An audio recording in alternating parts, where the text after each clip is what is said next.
Hi guys, welcome to true north. मेरा नाम है अनाहत कलसी। हम कर रहे हैं 20 मार्च 2024 के करंट अफेयर्स। सबसे पहला क्वेश्चन जो हम देख रहे हैं that is the newly discovered volcano on Mars has been named as. तो करेक्ट आंसर है इसका ऑप्शन सी, नॉक्टिस मॉन्स। तो यहाँ पे आप देख रहे हैं इमेज में भी। तो साइंटिस्ट ने डिस्कवर किया है एक giant volcano on the planet Mars जो कि डीपली इरोडेड है और इसका नाम रखा गया है नॉक्टिस मॉन्स। इसकी हाइट देख लेते हैं। तो ये वॉल्केनो जो अभी रिसेंटली मिला है ये माउंट एवरेस्ट से भी ज़्यादा ऊंचा है। तो हमें पता है कि माउंट एवरेस्ट की जो हाइट है दैट इज़ 8.848 किलोमीटर्स, तो उससे भी ऊंचा है, यानी कि 9 किलोमीटर्स तक रीच कर रहा है और विड्थ इसकी बहुत ज़्यादा है, 450 किलोमीटर वाइड है। So it is a massive volcano. तब भी जो है ये 7th टॉलेस्ट वॉल्केनो बनता है मार्स का। अब इस डिस्कवरी का सिग्निफिकेंस क्या है ये समझ लेते हैं। तो ये जो वॉल्केनो है ये डीपली इरोडेड है, तो इससे जो है साइंटिस्ट को क्लूज मिलेंगे about the ancient past of the planet Mars. तो अगर मार्स पे कभी पानी रहा या कोई एक्टिविटी ऑफ लाइफ हुई तो उसके बारे में जो है साइंटिस्ट इस वॉल्केनो की खोज से उनको क्लूज मिल सकते हैं। यहाँ पर एक स्टैटिक में से क्वेश्चन देख लेते हैं कि highest mountain and volcano in the solar system कौन सा है। तो that is Olympus Mons on the planet Mars और इसकी हाइट है 24 किलोमीटर्स। ठीक है, तो बहुत ही ऊंचा है ओलंपस मॉन्स। और अभी जो रिसेंटली डिस्कवर किया गया है दैट इज़ नॉक्टिस मॉन्स। आगे चलते हैं, अगला क्वेश्चन देख रहे हैं। What is Devin AI that was recently launched by a US based company Cognition? तो आंसर है इसका ऑप्शन सी।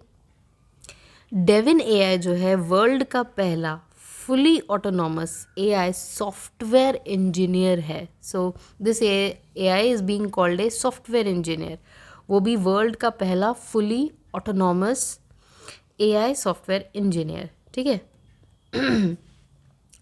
तो ये जो है हमने जाना कि यूएसए की कंपनी है कॉग्निशन, उसने इसको डेवलप किया है। ये ग्राउंड ब्रेकिंग डेवलपमेंट है क्योंकि ये जो सॉफ्टवेयर इंजीनियर है एआई बेस्ड, ये कोडिंग कर सकता है, डिबगिंग कर सकता है, एप्स डेवलप कर सकता है, वेबसाइट्स डेवलप कर सकता है, वो भी ऑटोनॉमसली। ठीक है, खुद से जो है ये सारी चीज़ें डेवलप कर सकता है।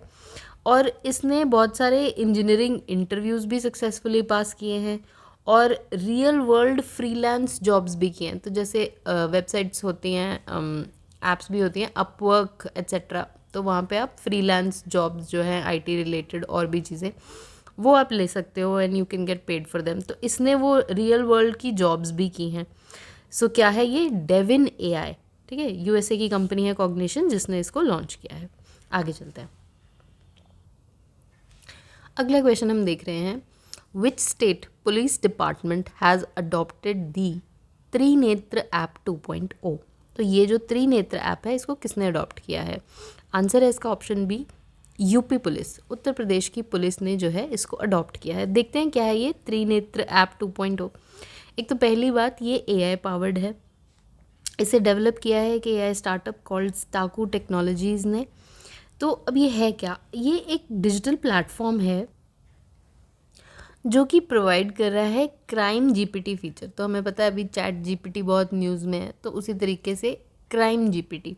तो ये करेगा क्या, ये क्राइम प्रिवेंशन इन्वेस्टिगेशन को इम्प्रूव करने में, फास्ट ट्रैक करने में, जल्दी करने में जो है हेल्प करेगा। अब कैसे कर सकता है ये सब चीज़ें। अब जैसे यूपी पुलिस के पास डिजिटाइज्ड क्रिमिनल रिकॉर्ड है, एक डेटाबेस है जिसमें 9 लाख क्रिमिनल्स का डेटा है। अब उसमें से ये फास्टर सस्पेक्ट आइडेंटिफिकेशन कर सकता है। ठीक है, वॉइस सैम्पल एनालिसिस कर सकता है। अगर कोई गुड्स जो हैं सीज हुए हैं, ठीक है, इट कुड बी एनीथिंग, और अब उसको करना है ट्रैक, तो क्यूआर कोड जनरेशन कर सकता है उन गुड्स की ट्रैकिंग के लिए। ठीक है, तो यूपी पुलिस ने जो है अडॉप्ट किया है त्रिनेत्र ऐप क्राइम प्रिवेंशन और क्राइम इन्वेस्टिगेशन को फास्ट ट्रैक करने के लिए, इम्प्रूव करने के लिए। आगे चलते हैं। So the next question we're looking at, which space agency has developed the Sakhi app? तो आंसर है इसका ऑप्शन बी, इसरो। तो इसरो ने डेवलप किया है सखी app, space born assistant and knowledge hub for crew interaction.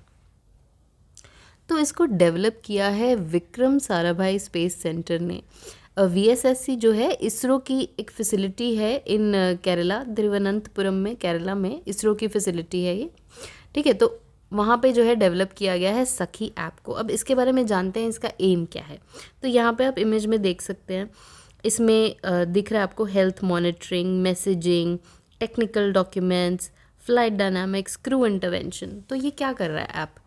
तो it will be strap to the astronauts space suits, और ये उनको असिस्ट करेगा during the Gaganyaan space flight mission.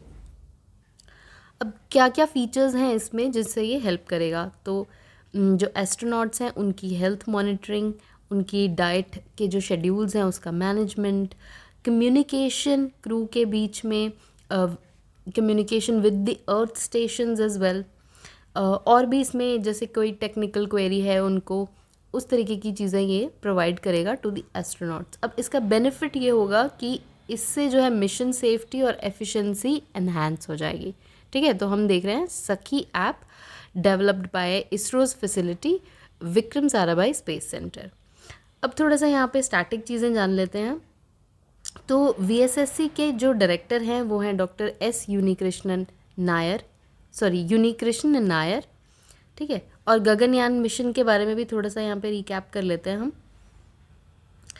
तो इंडिया को जो का ये जो पहला मैन्ड स्पेस फ्लाइट मिशन होने वाला है, ये शेड्यूल कब किया जा रहा है? तो 24-25 में ही इसको शेड्यूल किया जा रहा है। भारत जो है इसमें 3 मेल एस्ट्रोनॉट्स को भेजेगा, और जो हमारा एक फीमेल रोबोट है व्योम मित्र, वो इस मिशन का पार्ट रहेगा, ठीक है। अब एम जो स्टेट किया जाता है गगनयान मिशन का वो ये है कि लॉन्च किया जाए एस्ट्रोनॉट्स को इनटू ए 400 किलोमीटर ऑर्बिट 3 दिन के मिशन पे, और फिर वापस ले आया जाए safely in back to the Indian waters. इसके लिए जो लॉन्च व्हीकल इस्तेमाल होगा गगनयान मिशन में, दैट इज़ LV-M3 रॉकेट। इसमें एक और चीज़ ये है कि जो एस्ट्रोनॉट्स हैं, जो 4 चूज़ किए गए हैं, उनके नेम्स भी जो हैं फरवरी के मंथ में हाई लेवल इवेंट में जो है रिवील कर दिए गए थे। तो उन 4 में से जो है 3 को पिक किया जाएगा फॉर दी गगनयान मिशन। आगे चलते हैं। तो हमने कल की न्यूज़ में देखा था कि जो तेलंगाना की गवर्नर और लेफ्टिनेंट गवर्नर ऑफ पुडुचेरी थी तमिलसाई सुंदराराजन, उन्होंने कर दिया था रिज़ाइन। तो अब हम आगे देख रहे हैं कि किसे जो है एडिशनल चार्ज दिया गया है as the of the Telangana governor and the lieutenant governor of Puducherry. तो इसका जवाब है ऑप्शन सी, CP राधाकृष्णन। ये जो है झारखंड के गवर्नर हैं, और इनको एडिशनल चार्ज दिया गया है of the Telangana governor and the lieutenant governor of Puducherry. तो जो मैंने आपको समझाया वही सब यहाँ पे लिखा हुआ है। अब स्टैटिक जीके में से जान लेते हैं कि गवर्नर की पोस्ट के बारे में। तो हमने ये चीज़ कल भी कवर की थी कि अपॉइंटमेंट जो है गवर्नर का, तो governor is appointed by the president under the article 155, जो कि part 6 of the Indian constitution में आता है। क्वालिफिकेशन जो है गवर्नर बनने के लिए वो होती है कि सिटीजन ऑफ इंडिया होना चाहिए और 35 ईयर्स ऑफ एज कंप्लीटेड होनी चाहिए, ठीक है। साथ ही कुछ एलिजिबिलिटी क्राइटेरिया भी होते हैं, वो जो है टॉपिक फॉर लेटर, पॉलिटी का टॉपिक है। टर्म होता है 5 ईयर्स का, बट टेन्योर फिक्स नहीं होता। जो गवर्नर है can be removed earlier by the president, ठीक है। नेक्स्ट आर्टिकल पे चलते हैं। सो नेक्स्ट क्वेश्चन देख रहे हैं हम। According to the world air quality report 2023, which city has the worst air quality in the world? तो आंसर है इसका ऑप्शन डी, बेगूसराय, बिहार। तो इंडियन सिटी है जिसे कि वर्ल्ड एयर क्वालिटी रिपोर्ट में वर्स्ट जो है रैंक किया गया है। तो और जानते हैं इस रिपोर्ट के बारे में। World air quality report 2023 Swiss organisation है IQ एयर जो इस रिपोर्ट को रिलीज़ करती है, और इस रिपोर्ट के हिसाब से बिहार का बेगूसराय वर्ल्ड की मोस्ट पोल्यूटेड सिटी है और most polluted capital in the world है दिल्ली। ठीक है, आगे देख लेते हैं मोस्ट पोल्यूटेड कंट्री इस रिपोर्ट के हिसाब से कौन सी है, तो वो है बांग्लादेश। सेकंड रैंक पे रहा है पाकिस्तान इसमें मोस्ट पोल्यूटेड देशों में, एंड इंडिया का रहा है रैंक 3। और एयर पोल्यूशन लेवल के हिसाब से अमंग 134 कंट्रीज़। ठीक है, 134 कंट्रीज़ को इस रिपोर्ट ने रैंक किया है और उसमें इंडिया थर्ड पे है इन टर्म्स ऑफ पोल्यूशन। 2022 में जो है इस रिपोर्ट में इंडिया ने रैंक किया था 8th, तो सिग्निफिकेंटली वर्सन हुआ है एयर पोल्यूशन इन इंडिया। ठीक है, अब हम हैं थर्ड रैंक पे। आगे चलते हैं। So now we coming to the miscellaneous section. इसमें सबसे पहले न्यूज़ हम देख रहे हैं कि गूगल डीप माइंड ने इंट्रोड्यूस किया है सीमा, एक स्किल्ड एआई गेमर। तो SIMA stands for scalable instructable multi world agent. तो ये एक एआई एजेंट है जिसे कि बहुत से वीडियो गेम्स में प्ले करने का मौका मिला and it's turned out to be a skilled AI gamer. अब इसके कुछ और फीचर्स देख लेते हैं। तो एक तो नेचुरल लैंग्वेज इंस्ट्रक्शंस से ये रिस्पॉन्ड कर सकता है, यानी कि जो भाषाएं ह्यूमन समझते हैं उन्हें हम नेचुरल लैंग्वेज बोलते हैं। ठीक है, तो उन इंस्ट्रक्शंस को भी this AI agent is able to follow. Distinct feature इस एआई का ये है कि it is capable of learning and adapting through its interaction with the user, यानी कि वो जितना ज़्यादा यूज़र से या किसी भी इन्वायरमेंट जैसे वीडियो गेम है उससे इंटरैक्ट करेगा उतना ज़्यादा लर्न करेगा और अडेप्ट करेगा। ठीक है, तो गूगल ने इंट्रोड्यूस किया है सीमा।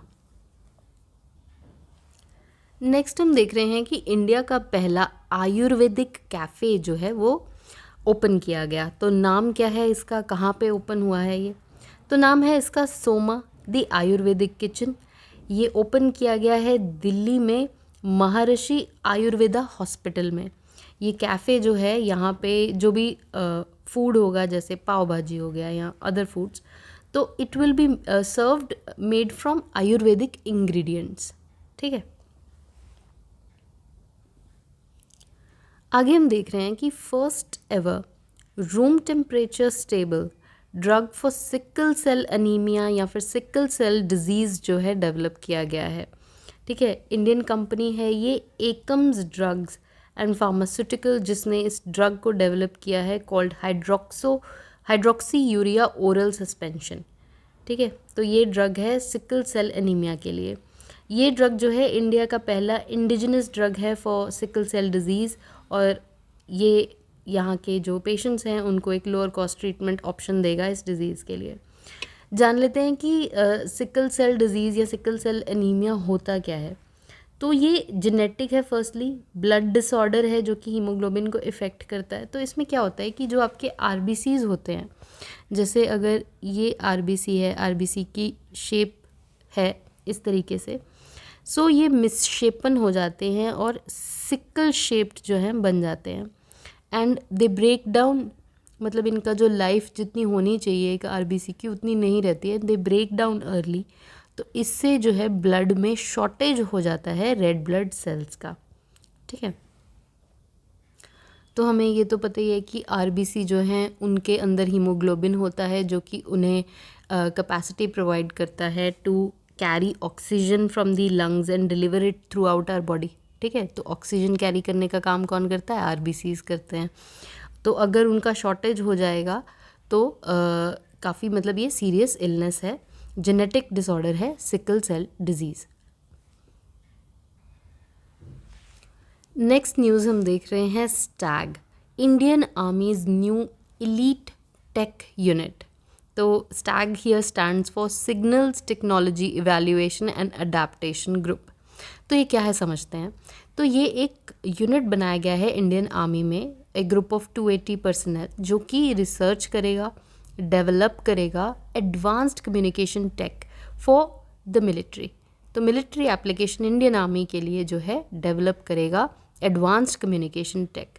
अब ये किन टेक्नोलॉजीज़ का इस्तेमाल करेगा इसमें, AI, 5G 6G, quantum computing, machine learning, ताकि जो एग्जिस्टिंग कम्युनिकेशन सिस्टम है इंडियन आर्मी के पास उसको जो है सिग्निफिकेंटली इम्प्रूव किया जा सके। ठीक है, तो इंडियन आर्मी का न्यू एलीट टेक यूनिट बना है स्टैग। आगे हम देख रहे हैं next ambassador of India to Russia. तो किन्हें अपॉइंट किया गया है? तो विनय कुमार, इन्हें जो है अपॉइंट किया गया है as the next ambassador of India to Russia. ये IFS ऑफिसर हैं और करंटली जो हैं पोस्टेड हैं as the India's ambassador to Myanmar, और इन्हें अब एम्बेसडर टू रशिया जो है अपॉइंट किया जा रहा है। लास्ट आर्टिकल में हम देख रहे हैं ट्रॉपिकल साइक्लोन मेगन। तो मेगन जो है इस साइक्लोन ने रिसेंटली अफेक्ट किया है ऑस्ट्रेलिया के नॉर्दर्न कोस्ट को। ठीक है, तो कहाँ पर इम्पैक्ट हुआ है इसका? ऑस्ट्रेलिया में। Tropical cyclone Megan. तो आज के करंट अफेयर्स हमने कर लिए हैं कंप्लीट। अब आपकी थोड़ी सी नॉलेज टेस्ट करते हैं। 2 क्वेश्चंस आंसर करिए आप फ्रॉम येस्टरडेज लेक्चर। ठीक है, तो सबसे पहला क्वेश्चन है, what is the name of the recent military exercise held jointly by India and सियाचल्स?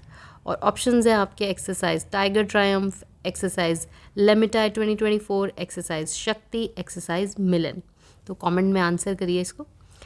दूसरा क्वेश्चन है, what prestigious award is being conferred upon the renowned Carnatic vocalist TM Krishna? तो TM कृष्णा को कौन से अवार्ड से जो है सम्मानित किया गया है?